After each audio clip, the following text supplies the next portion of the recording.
ये प्याज फ्राई हो रही है, एक प्याज थी अभी तो ब्राउन सी है। चावल बनाने थे मैंने, इसमें अब हम पानी डालेंगे थोड़ा सा और इसका हम मसाला पहले पानी डालना है। ये पानी डाल दिया था मगर ज़्यादा ही डल गया, कोई बात नहीं।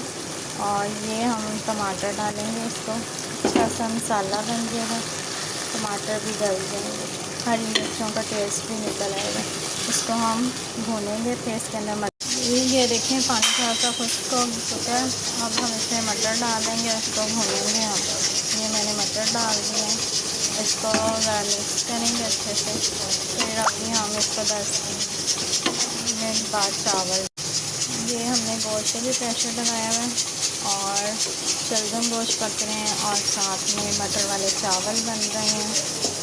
एक गिलास मैंने का बना दूँ और इसको हम भूनेंगे ऑयल छोड़ दें।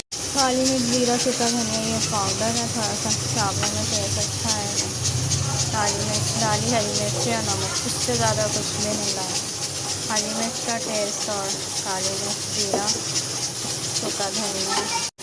ये देखें ये बॉयल छोड़ दिया, ये मटर भूनेंगे इंशाल्लाह। अब इसमें हम पानी डालेंगे।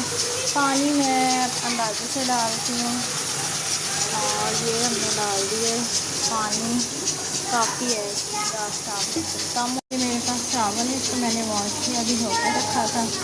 अब हम इसमें मटरों में चावल डालेंगे। ये देखें ये चावल बिल्कुल ठीक है, पानी भी बिल्कुल ठीक है।